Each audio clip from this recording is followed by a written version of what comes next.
Olá, muito obrigado a você que está assistindo e acompanhando mais uma edição do nosso Jornal OCN. Para você, o nosso carinhoso abraço e o desejo de um ótimo meião de semana. Pois é, hoje é quarta-feira, já estamos aí no mês de agosto. Graças a Deus que 2020 acabe rápido, eu falo todo dia.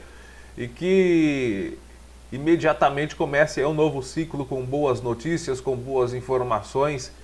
Um bom momento para a humanidade, porque 2020 não reservou isso para a gente, infelizmente. Hoje, dia 5 de agosto, quarta-feira, um abraço carinhoso para você que está nos assistindo pela nossa página do Facebook e também pelos nossos perfis no Facebook do Cubo Notícias. Temos também o Instagram do Cubo Notícias, o canal do YouTube, o Cubo Notícias, e o nosso site, onde você, além das edições do Jornal ACN, acompanha, confere, lê as notícias, os principais fatos do Brasil, do mundo e da nossa cidade de Porangaba e região. Vamos começando o nosso noticiário. Hoje nós começamos inclusive com uma notícia internacional. Não teríamos como deixar de apresentar essas informações, né? Um fato que chocou todo mundo, impressionou inclusive pelas imagens. Aquela mega explosão que aconteceu em Beirute, né? Lá no Líbano, na área portuária de Beirute, devastou praticamente toda a área, centenas de mortos, o número que pode aumentar, segundo as autoridades. Vamos destacar também algumas das principais notícias nacionais, né? Nós temos aqui de importante mesmo a nova gasolina, que vai ser mais cara. E fica a pergunta, né? Será que a gasolina é nova mesmo? Será que vai ter alguma coisa de nova nessa gasolina aí? Que mais nós temos aqui? Os números do coronavírus, boletim tanto nacional quanto da região. Temos notícias aqui da nossa região, claro, informações da nossa região. Temos novidades, inclusive, lá de Botucatu, com mais uma prisão de mais um criminoso que participou ou que estaria ligado àquela quadrilha que invadiu na semana passada a cidade de Botucatu. Mais um foi preso, né? Também tem a divulgação da quantia de dinheiro que foi levada do banco. Milhões, viu? Milhões. E temos também notícias de Porangaba. Temos, inclusive, uma movimentação policial aqui em Porangaba, duas prisões de indivíduos na prática de tráfico de drogas aqui em Porangaba e também os números do coronavírus para o nosso município, divulgados até o final desta manhã de quarta-feira. Então, vambora, porque hoje, como você já viu, tem muitas informações. Ontem teve sessão da Câmara, hoje não vai ter o resumo da sessão da Câmara aqui de Porangaba, infelizmente, por conta de todos esses fatos que nós já tínhamos aí pré-delineados para a edição de hoje do Jornal ACN, mas na sexta-feira a gente destaca o resumo, porque o resumo vem o resumo, a gente comenta também, analisa algumas coisas que foram apresentadas na sessão da Câmara, ontem voltando do recesso do mês de julho, né? Então é uma edição para fazer o resumo da sessão da Câmara, tem que ser uma edição do Jornal ACN dedicada quase que exclusivamente para isso. Então vamos deixar para sexta-feira, tá bom? Mas para quem já quiser assistir a sessão da Câmara, está disponível no Facebook da Câmara agora também. Bom, gente, começando com essa informação, primeiro nós vamos destacar uma reportagem da Associated Press e da AFP Brasil, né? A France Press Brasil, destacando as últimas informações sobre essa explosão. Olha, uma explosão praticamente aparentando ser uma explosão nuclear, né? Inclusive, quando as imagens foram jogadas, quando acabou de acontecer, algumas pessoas inclusive tinham suspeita de que tinha sido um ataque nuclear, uma explosão nuclear na área portuária de Beirute, lá no Líbano. Vamos assistir aí a essa reportagem da AFP Brasil, destacando aí as últimas informações e já já eu retorno aqui apresentando as imagens também da explosão e algumas outras informações que estão surgindo a todo momento a respeito dessa tragédia no Líbano. A quarta-feira amanheceu em Beirute, com a cidade ainda tentando entender os efeitos da explosão que abalou a zona portuária no dia anterior. Os balanços oficiais falam em mais de 100 mortos, enquanto os feridos são pelo menos 4.000. Bairros inteiros da cidade foram devastados. De acordo com o governo, entre 250 e 300 mil pessoas estão desabrigadas, com danos estimados em mais de 3 bilhões de dólares que atingem quase metade da capital do Líbano. A potência das explosões foi tão intensa que os sensores do Serviço Geológico dos Estados Unidos as registraram como um terremoto de 3,3 pontos na escala Richter, com uma onda de choque sentida até no Chipre, a mais de 200 quilômetros de distância. O Itamaraty divulgou uma nota oficial na noite de terça-feira na qual se solidariza com o povo e o governo do Líbano. A chancelaria disse acompanhar com atenção os acontecimentos na cidade e declarou que até o momento não havia informações de cidadãos brasileiros mortos ou gravemente feridos. O primeiro-ministro libanês decretou luto nacional para esta quarta-feira. Ele afirmou que as explosões foram causadas pela detonação de 2.750 toneladas de nitrato de amônia, uma substância usada na composição de certos tipos de fertilizantes, mas também na fabricação de explosivos.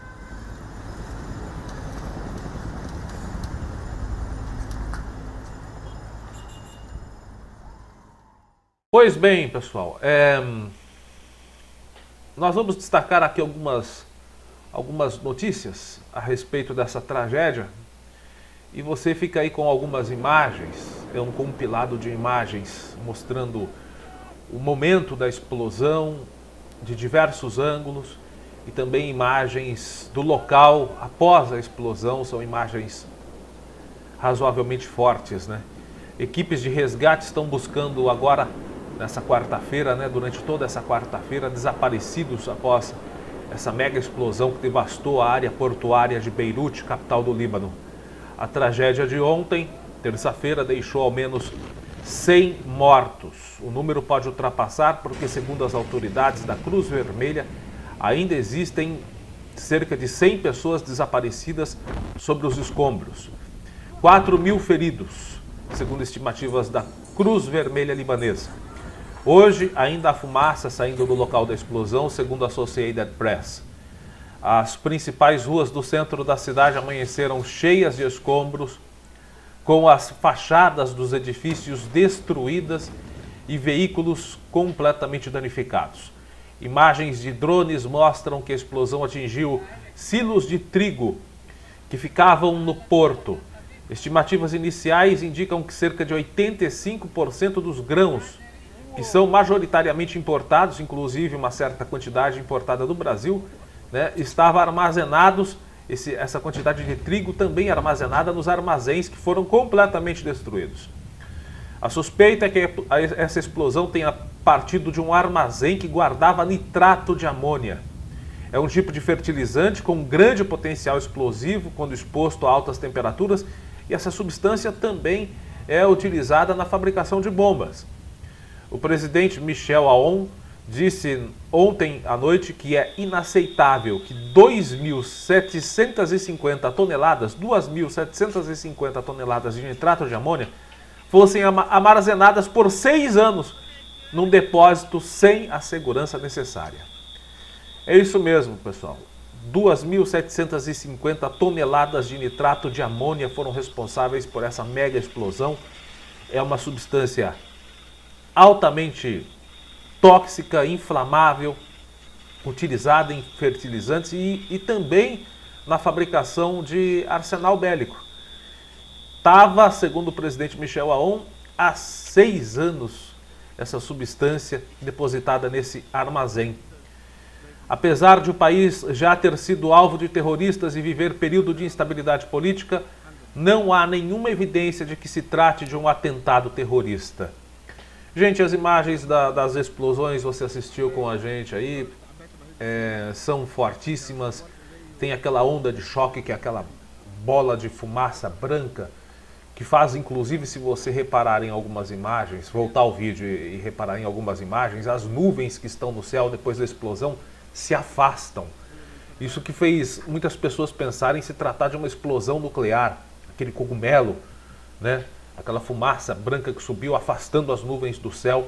Aquela é uma onda de choque causada pela força da explosão que impulsiona o oxigênio e também a umidade do ar de uma maneira tão forte que gera essa onda de choque, que só com a força do ar e da umidade é capaz de se chocar contra qualquer coisa e causar muito estrago, e foi exatamente isso que aconteceu. Como você viu na reportagem que nós colocamos da AFP Brasil, essa onda de choque foi sentida a uma distância de 200 quilômetros do epicentro da explosão. Algo impressionante. Uma imagem que realmente lembra uma explosão nuclear. Gente, o mundo está de pernas para cima, né? Nesse ano de 2020. Acontecimentos tristes, pandemia global. Enfim, ano de 2020 é um ano para ser esquecido e riscado da história. Bom, gente, agora vindo para o Brasil, você, meu amigo, você, minha amiga, vai pagar mais caro na gasolina. É o petróleo que subiu? Não, não é o petróleo que subiu. Dizem que estão fazendo uma nova gasolina com uma nova tecnologia, uma gasolina com padrão de qualidade internacional. Sei. Sei. É o que dizem.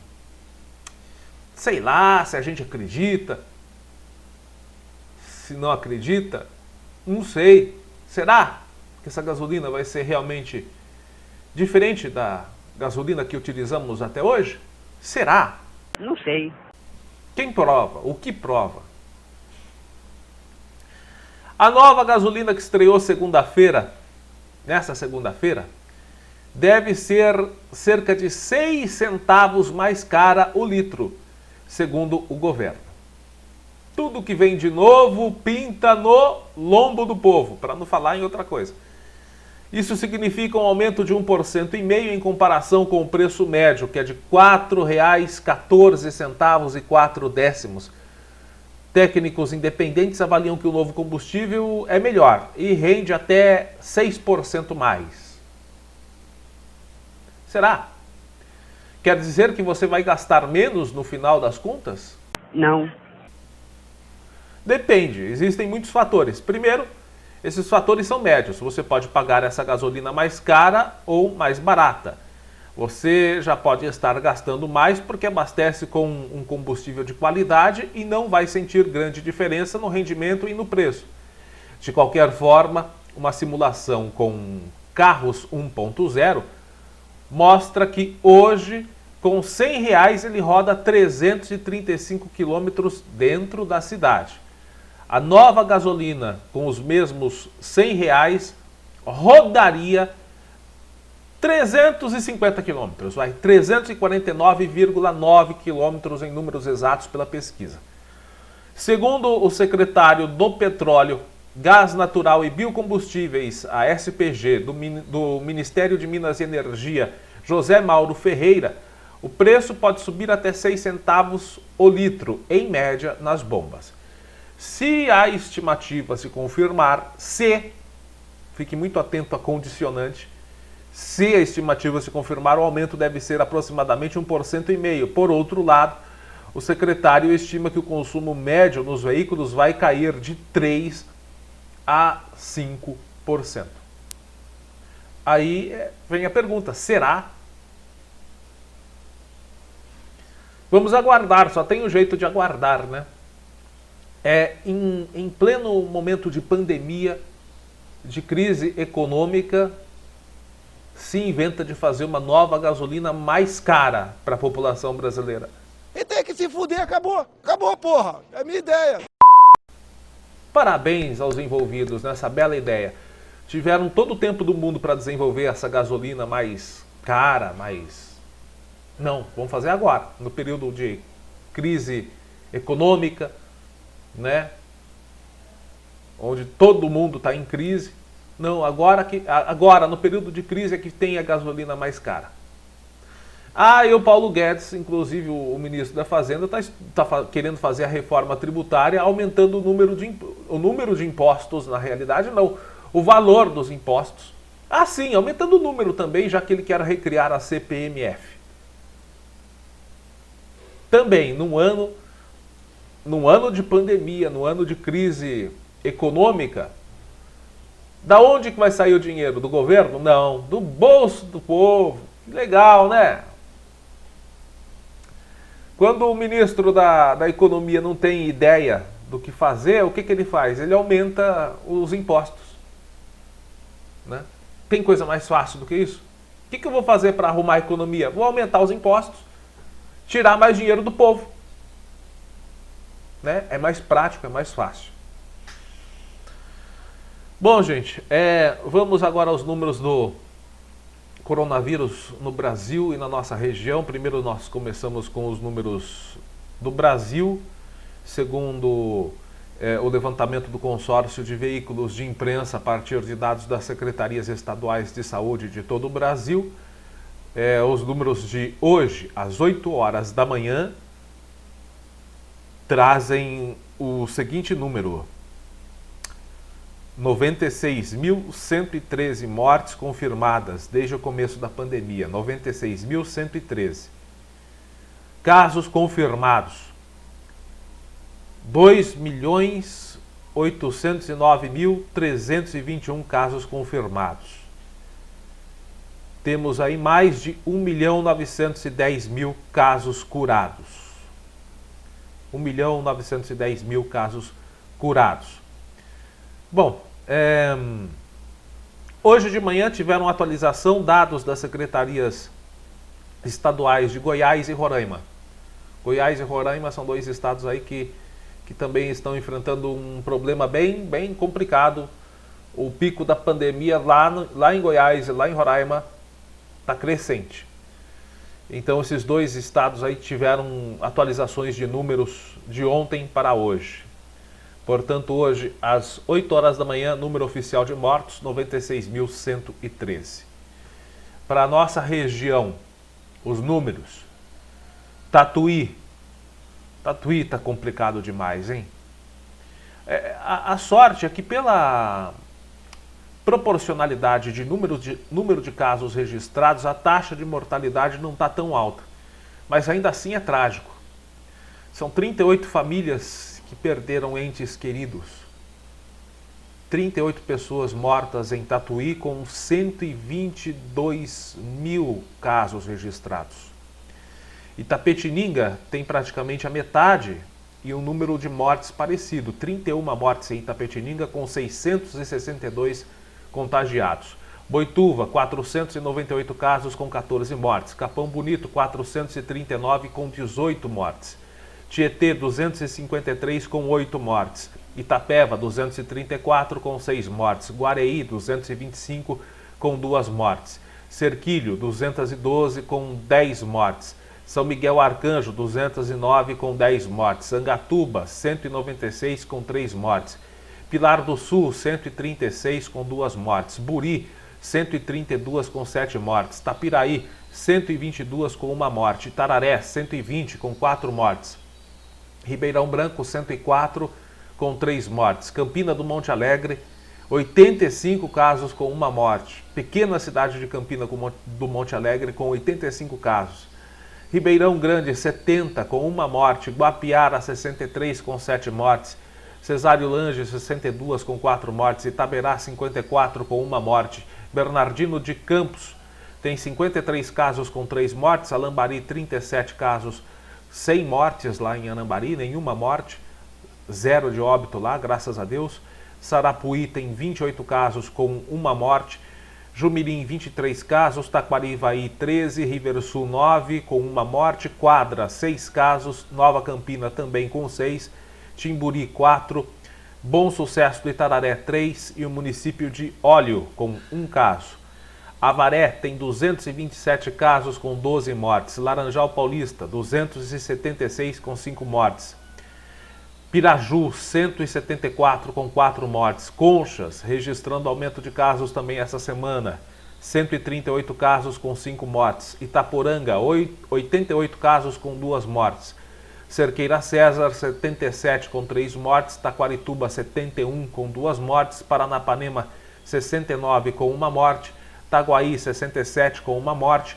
Itaí, 50 casos. É o mesmo número de Sarutaia, que tem 2 mortes, além dos 50 casos. Fartura, 45 com 1 morte. Porangaba teve registro nessa semana já de um novo caso. Nós vamos falar daqui a pouco, 28 casos. Pereiras, 25 com 1 morte. Arandu, 22 com 3 mortes. Iaras, 22 com 1 morte. Manduri tem 21 casos. Barão de Antonina, 13. Tejupá, 12. Torre de Pedra, 9 casos com 2 mortes. Águas de Santa Bárbara, 8 casos. E Coronel Macedo continua com aquele único registro que, infelizmente, evoluiu para óbito.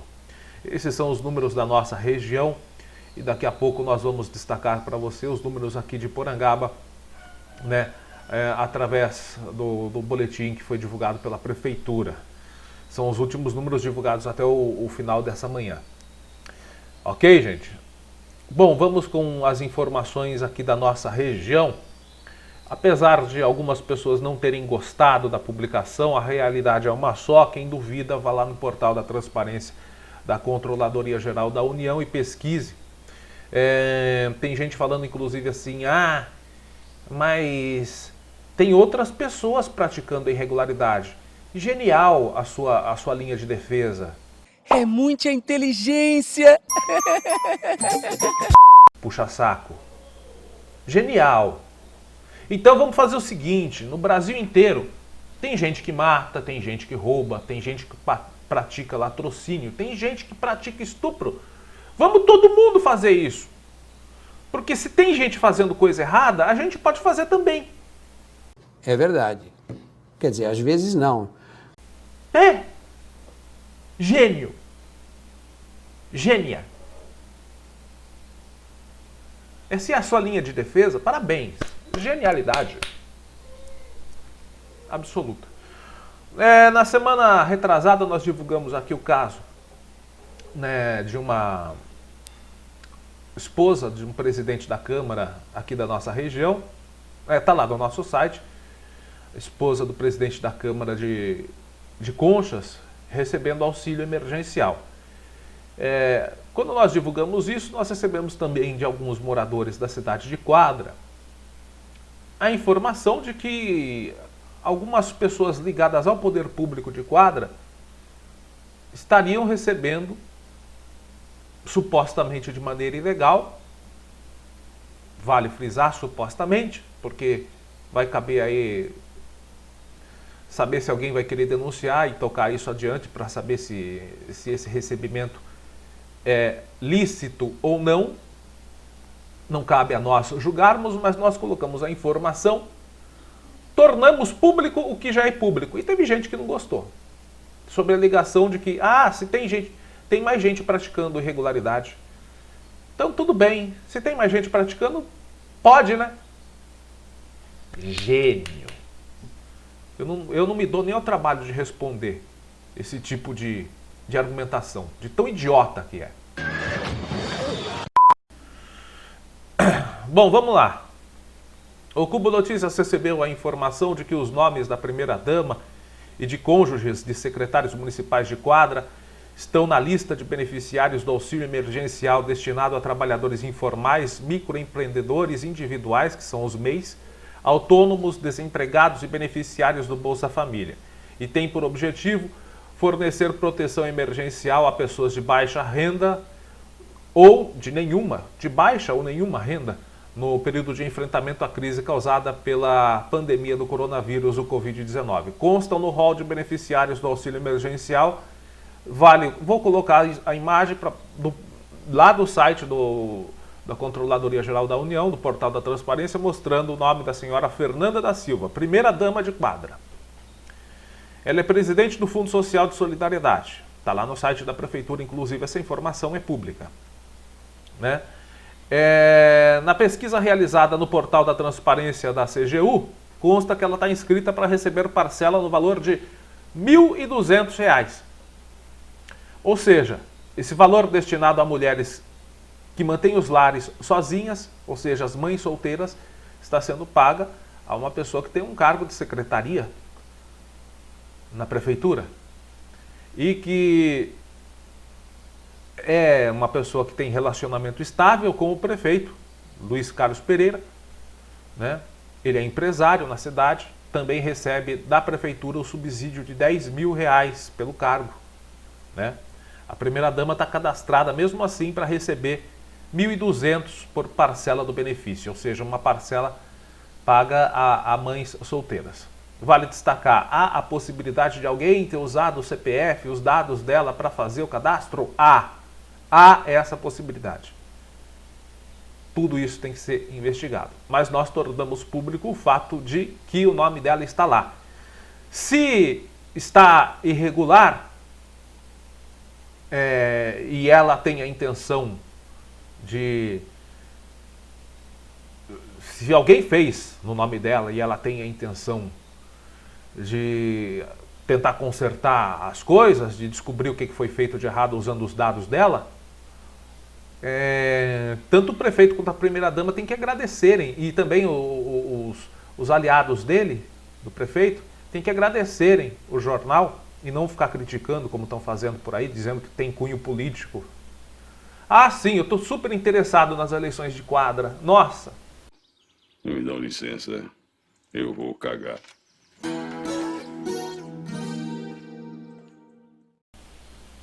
Como eu estou interessado.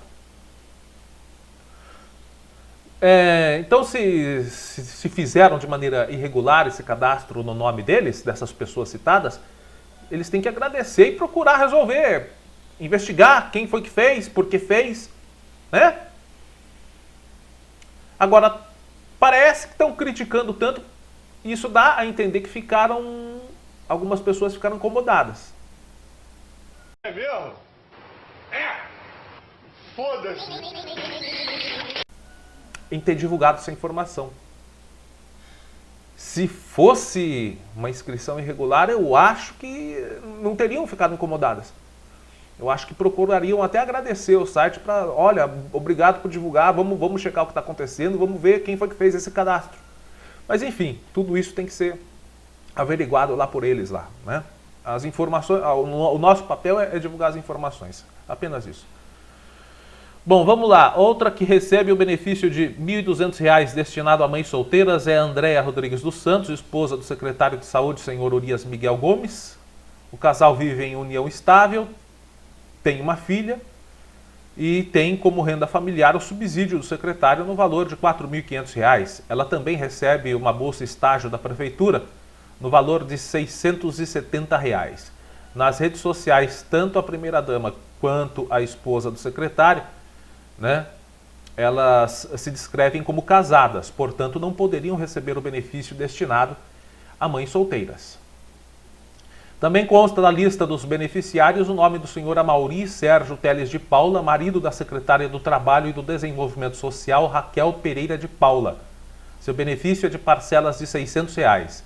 A secretária recebe R$ 4.500 de subsídio para o cargo que ocupa, né? Aliás, o município de Quadra, um município tão pequeno, paga bem pra caramba para secretário, em R$ 4.500. Pô, difícil, viu? É difícil, viu?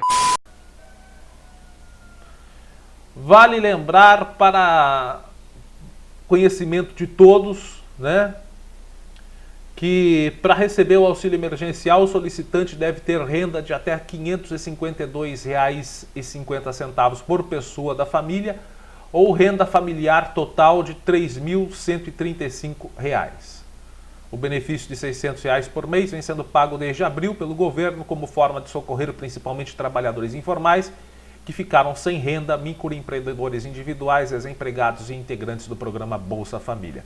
Bom, se tem alguma irregularidade aí, tem que ser checada, nós apenas apresentamos as informações, né? Se fizeram um preenchimento irregular no nome dessas pessoas também, elas têm que checar, ver o que aconteceu, enfim. Mas a informação é essa e é pública, como você viu, o nome de todos está lá no portal da Transparência e da Controladoria Geral da União, né? Bom, gente, mas tem que divulgar de todo mundo que está irregular, porque tem outras pessoas irregulares, então vamos fazer irregularidade também. Beleza, beleza, beleza, beleza, beleza, beleza, beleza, beleza, vamos começar, ô louco! Né? É o que dizem pessoas assim. Não estou falando especificamente desse caso, mas tem esse tipo de linha de defesa esdrúxula de vez em quando que a gente tem que ler e dar risada na cara desse tipo de gente. Então cala a boca e fica quieto, porque senão agora eu levanto e te jogo dentro da privada. Bom, gente, vamos com as notícias agora da cidade de Botucatu, né? A polícia confirmou, falando sobre aquele caso que tomou uma proporção internacional, né? As imagens rodaram o mundo, que foram as ações praticadas por bandidos na cidade de Botucatu. 40, pelo menos, segundo estimativas das autoridades. Conforme informações obtidas junto à Polícia Civil, o roubo ocorrido na quarta-feira da semana passada resultou na subtração de 2 milhões de reais da agência Banco do Brasil. 2 milhões de reais foram roubados do Banco do Brasil, lá na rua Armando de Barros. O valor teria sido passado pela própria instituição governamental. Durante a ação, parte do cofre foi explodido, resultando em danos na estrutura física da agência. O Banco do Brasil é a única instituição apta a receber o chamado depósito judicial, onde o dinheiro apreendido do tráfico fica para ser usado pela justiça em processos. Pelo jeito eles estudaram tudo isso, né? Além disso, a agência também possui clientes, pessoas físicas, incluindo aposentados e pessoas jurídicas. O crime praticado por um grupo composto por mais de 40 integrantes causou tensão, já que houve conflito com a polícia. Nesse confronto foram abandonados malotes com dinheiro, que chegaram a contabilizar R$ 1.600.000. A polícia conseguiu recuperar R$ 1.600.000. A polícia ainda prossegue nas investigações. Nenhum integrante do grupo foi preso, sendo que um suspeito acabou sendo morto após troca de tiros na manhã de quinta-feira. O homem de 29 anos era morador de Botucatu, tinha diversas passagens pela polícia. Na noite de domingo, 5 pessoas foram detidas na rodovia Castelo Branco, suspeitas de envolvimento com o bando, onde dariam apoio logístico. Uma mulher presa admitiu ter recebido dinheiro para averiguar se havia algum ferido na cidade. Lá em São Paulo, o DEIC prendeu um homem que é suspeito de integrar também essa quadrilha que atacou Botucatu na semana passada. Ele foi preso em São Paulo, em Sapopemba, lá em São Paulo. Até agora, são 6 pessoas presas suspeitas de participarem dessa quadrilha. O homem de 42 anos tinha imagens de Botucatu, ele tinha imagens da cidade de Botucatu, tinha notas de dinheiro queimadas, além de uma quantia em R$ 21.000. Ele tinha ainda no celular conversas com mulheres que foram presas no domingo lá na rodovia Castelo Branco, como nós citamos agora há pouco. Ele tinha uma sacola também apreendida, onde haviam equipamentos clínicos e remédios que eventualmente seriam utilizados para atender os feridos. Segundo a Rádio Clube FM, ele confessou o crime. Disse que não teria participado da troca de tiros. Ele teria planificado a operação de logística e fuga da cidade. Segundo informações divulgadas pela polícia, o Banco do Brasil soma uma quantia então de R$ 2 milhões levadas pelos bandidos e foram recuperados R$ 1.600.000.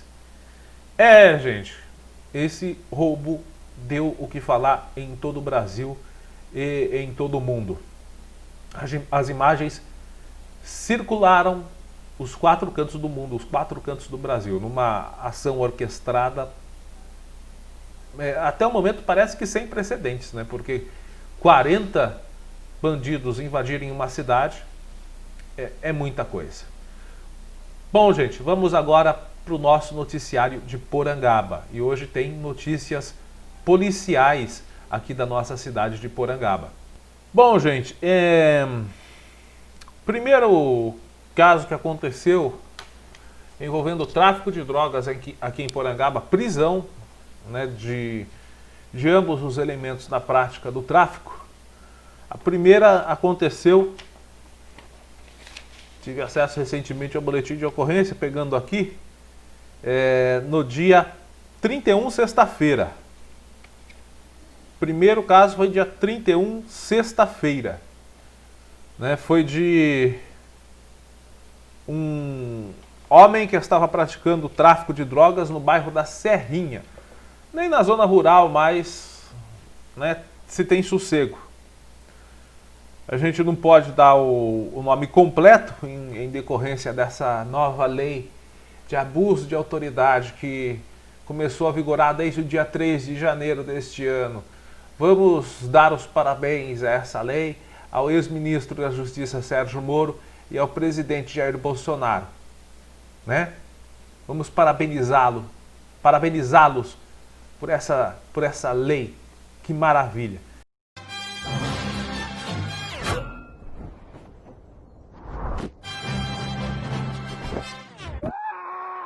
Então o nome dele a gente não pode dar. As iniciais, sim. ILSP. Ele tem, vamos ver aqui, 20 anos, né? Foi preso na estrada da Serrinha, na zona rural aqui de Porangaba. Diz o histórico do boletim de ocorrência o seguinte, que os policiais militares, 2 policiais militares, apresentaram na delegacia, preso em flagrante pelo tráfico de entorpecentes, o autor, né, o suspeito. Contaram os policiais da delegacia que estavam realizando patrulhamento de rotina pelo município de Porangaba, quando por volta das 19 horas e 25 minutos de sexta-feira receberam via Copom informações anônimas dando conta de que na estrada da Serrinha, próximo ao bar da Serrinha, ocorria uma movimentação muito suspeita de provável tráfico pelo local. Ao chegarem no local, eles presenciaram se tratar de um local ermo, em frente a uma casa abandonada, avistaram 2 suspeitos. E enquanto um policial conversou com um dos suspeitos, o outro, que era questionado também por outro policial, ele jogou no chão um tablete contendo uma erva de cor verde prensada, que com certeza, e depois foi feita a averiguação, se tratava de maconha. Após isso, ele correu, foi perseguido por este policial, né? Foi seguido pelo outro, ambos o alcançaram, né? Ele adentrou alguns passos para além do muro de sua casa, que fica próxima a essa casa abandonada. O suspeito foi agarrado pelo policial, resistiu à prisão e foi necessária a utilização de força pelos 2 policiais para contê-lo e algemá-lo. Da resistência oferecida pelo suspeito, restaram lesões de natureza aparentemente leves no antebraço do policial e em um dos pés do suspeito. Né? Ele foi, inclusive, fotografado, né, para mostrar essa lesão leve no pé, passou por atendimento médico, segundo consta o boletim. Antes do policial, aliás, antes do suspeito tentar a fuga, há pessoas, ou melhor dizendo, a pessoa com a qual ele estava conversando no momento da abordagem, porque eram 2, esse suspeito estava conversando com uma pessoa, né? Antes de ele ser preso, essa pessoa que estava conversando com o suspeito disse que estava no local para comprar maconha com o suspeito, que costuma vendê-la em tabletes em bom tamanho. O consumidor da droga, quando os policiais detinham o suspeito, deixou o local sem ser qualificado. Na casa onde o suspeito reside e foi preso, estava a mãe dele e seu irmão, que presenciaram a resistência por ele oferecida. Detido o autor e apreendido o tablete de maconha, por ele dispensado, em breve busca pelo local onde se encontrava, o investigado e o consumidor desconhecido, os policiais, Iluminando o entorno da casa abandonada do outro lado do muro, encontraram mais 2 tabletes prensados da mesma erva, que pela proximidade de onde foram abordados os suspeitos, é semelhante com a porção dispensada pelo traficante, onde foram abordados, né, os suspeitos. Tinha mais droga, portanto, depois quando os policiais fizeram a busca. Os 3 tabletes de erva que a perícia comprovou se tratar de entorpecente conhecido como maconha, pesaram 406 gramas. Diante das evidências consistentes da denúncia, na afirmação do consumidor feita ao policial e na quantidade de droga apreendida, a voz de prisão em flagrante foi ratificada e o suspeito foi indiciado pela prática de tráfico de drogas e foi levado, portanto, para a delegacia. Isso aconteceu sexta-feira. Anteontem, dia 3, mais um traficante preso aqui em Porangaba. Bando de maconheiro, filha da p... Também uma figura conhecida pela polícia. Mais uma vez, não podemos dar o nome. Repito, graças à lei de abuso de autoridade, que está vigorando desde o dia 3 de janeiro deste ano. Mais uma vez, obrigado ao ex-ministro da Justiça, Sérgio Moro,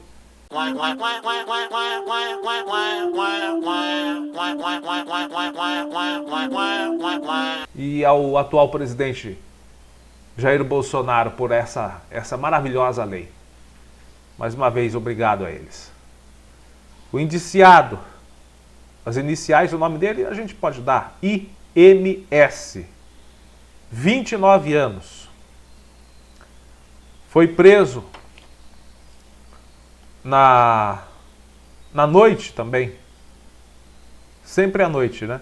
Dia 3, anteontem.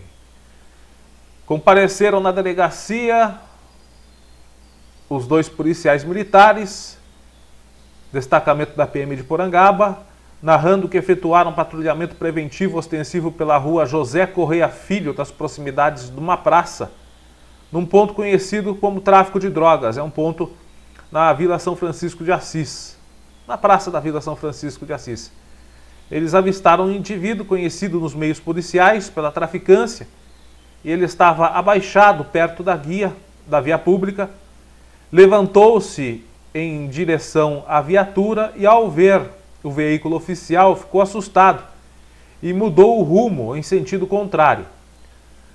A polícia foi em direção ao mesmo para abordá-lo e, em revista pessoal, localizou na barra da blusa dele, dentro do forro, 30 pinos de crack. Foram até o local em que ele estava abaixado e localizaram, embaixo de uma pedra e dentro de uma sacola plástica, a importância de R$300 em notas diversas e moeda corrente. Indagado, ele confessou que estava traficando e disse que o dinheiro era oriundo do tráfico. Claro, diante dos fatos, os 2 policiais deram voz de prisão em flagrante delito ao mesmo. Ele não resistiu à prisão, mas foi algemado por risco de fuga. O indiciado possui 2 passagens criminais por tráfico de drogas. Conhecendo a justiça do nosso país, daqui menos de 3, 4 anos ele já está na rua de novo praticando tráfico de drogas.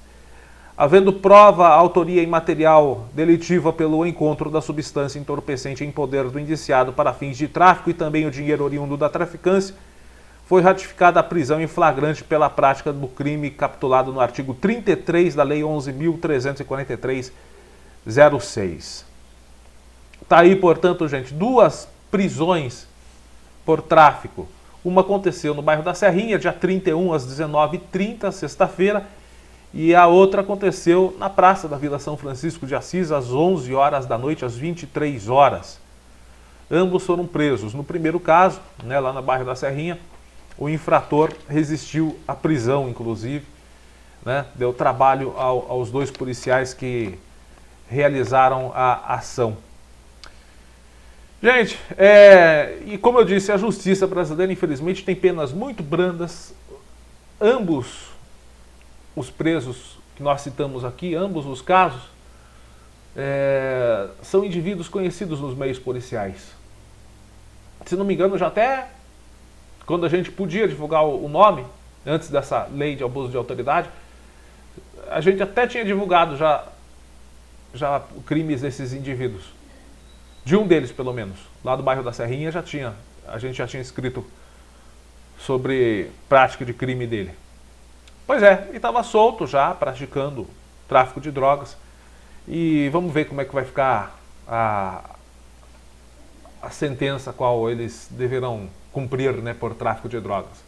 Mas enfim, tem aquele negócio de bom comportamento que dá direito à redução de pena.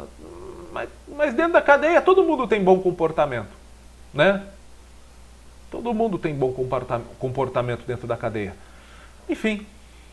Bom, gente, vamos continuando o nosso noticiário aqui de Porangaba, destacando para você que nos acessa que estão abertas ainda as inscrições para o Programa Emergencial de Auxílio-Desemprego, o PEAD, aqui em Porangaba. As pessoas que buscam uma primeira experiência profissional, que estejam desempregadas, que possuam deficiências, qualquer tipo de deficiência, né, ou que estejam em situação de alta vulnerabilidade, podem se inscrever no PEAD. Segundo o Executivo, as matrículas podem ser feitas das 9 da manhã ao meio-dia, de segunda a sexta-feira, no prédio da Secretaria Municipal de Assistência Social, o CRAS, aqui de Porangaba, na rua Professor Antônio Freire de Souza, 215 Centro. Além disso, os candidatos devem estar munidos de CPF, RG, comprovante de residência, né, carteira de trabalho também, tudo isso no momento da inscrição. O programa contará com aprendizagens práticas e teóricas em 5 dias semanais. Os selecionados também contarão com ajuda de custo, que será fornecida pelo governo do estado. Os interessados, né, têm que ter mais de 17 anos, tem que estar desempregado há no mínimo 1 ano, sem possuir registro em carteira e residir no estado de São Paulo há pelo menos 2 anos. Os inscritos prestam serviços de interesse local, 4 dias por semana, 6 horas por dia, e depois frequentam o curso de qualificação. Presta o serviço e também frequenta esse curso de qualificação 1 dia por semana. São 4 de serviços prestados e 1 de curso de qualificação. As informações podem ser obtidas diretamente no CRAS, com o Diogo ou com a Ângela, de segunda a sexta-feira, das 8 ao meio-dia, ou pelos telefones. Se você quer mais informações, ligue no 3257-1275 e no 15 99801 0415. 99801 0415. Gente, agora vamos ao boletim coronavírus aqui de Porangaba. São os números divulgados, são os últimos números divulgados pela Prefeitura. O boletim foi divulgado ontem à tarde pela Prefeitura, com novos números, né? São os números que nós temos até o final da manhã dessa quarta-feira. 259 notificações, 212 casos descartados, são 81 casos sendo monitorados, são pessoas com sintomas gripais leves, que ainda não se enquadram. São sintomas gripais leves, mas tem que estar sendo monitorados pela Secretaria, estão sendo monitorados, porque um sintoma gripal leve pode evoluir para outros sintomas, no qual, havendo algum tipo de evolução num sintoma diferente, se enquadrando aos sintomas do Covid-19, essas pessoas aí já passam pelo exame. Primeiro já entra no quadro dos suspeitos e passa pelo exame, aguardando o resultado da prova, se está ou não com o Covid-19. Mas por enquanto não se enquadram nos suspeitos. São monitoramentos de casos gripais leves, 81 pessoas. Temos 28 confirmações desde o começo da pandemia. Desde o começo da pandemia, 28 pessoas tiveram confirmadamente o Covid-19 aqui no nosso município. Desses 28, 24 estão recuperados. 24 recuperados. Portanto, atualmente a nossa cidade tem 4 casos de Covid-19 em andamento. Por enquanto são 4 casos de pessoas com Covid-19 em Porangaba. Nenhum óbito, graças a Deus. Então, os números que nos que nos interessam até o momento são esses 2 últimos que nós destacamos. Os 3, na realidade. 28 confirmações, só que são 24 curados. Então, portanto, nós temos 4 pessoas contagiadas neste momento no nosso município com o novo coronavírus. E, graças a Deus, nenhum óbito. São os últimos números fornecidos pela Vigilância Epidemiológica e pela Secretaria de Saúde e Prefeitura aqui de Porangaba. Pois bem, gente, vamos, mais uma vez, vamos nos cuidar e, no que for possível, né, evitar acúmulo de pessoas, né, evitar se aglomerar, evitar fazer festa nesse momento, esperar um pouco mais. Né? Já estamos em fase praticamente final de testagem de muitas vacinas no nosso país, inclusive. Né? Quem sabe logo, logo nós não teremos aí a vacinação. Creio que talvez no começo do ano que vem, mas né? Para quem já esperou até agora, né? Esperar um pouco mais.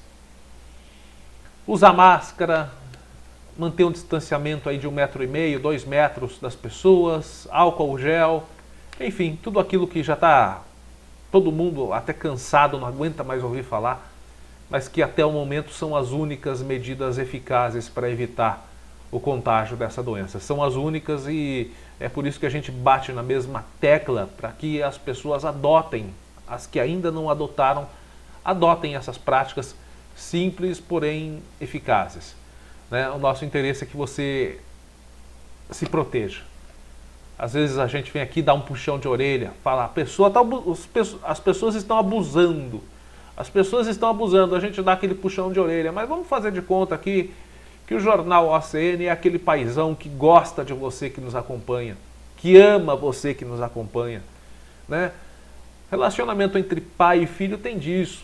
Quando tem importância, quando a pessoa tem importância, né? Às vezes você tem que dar uma repreendida, uma chacoalhada, falar, acorda pra vida, moleque. Ai, menino. Né?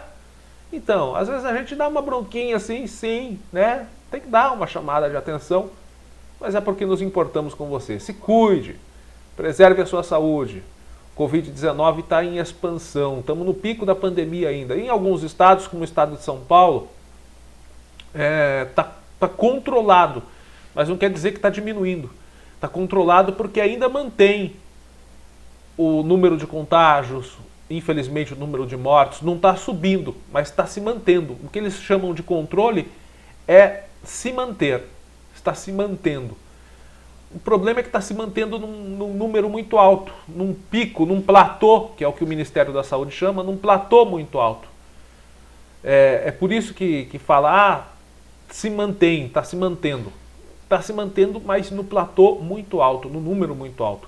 O que interessa realmente é chegarmos num estágio onde tenhamos o declínio dessa curva, diminuir. É o que a gente tenta todo dia, cobrando, brigando muitas vezes, chamando a atenção.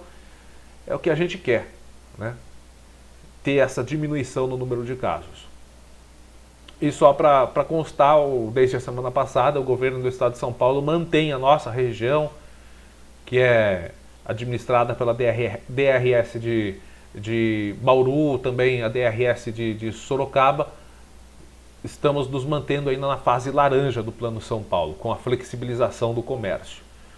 Se o negócio subir muito, volta para a fase vermelha. Se a gente tiver uma evolução positiva com o declínio dessa linha de contágios, vamos para a fase verde. Se cair ainda mais, para a fase amarela primeiro, né? Sai da laranja, vai para a amarela. Depois, se cair ainda mais, vai para a verde. E se Deus quiser, queremos chegar na fase azul, que é a fase onde se considera aí a não contaminação mais pelo coronavírus e a retomada da vida normal, né? É o novo normal que vai ter que ser. Alguma coisa vai ter que mudar na cabeça das pessoas e da sociedade. Bom, um forte abraço a você. Fique com a santa paz de Deus. Se cuide. Ótimo meio de semana e até a próxima.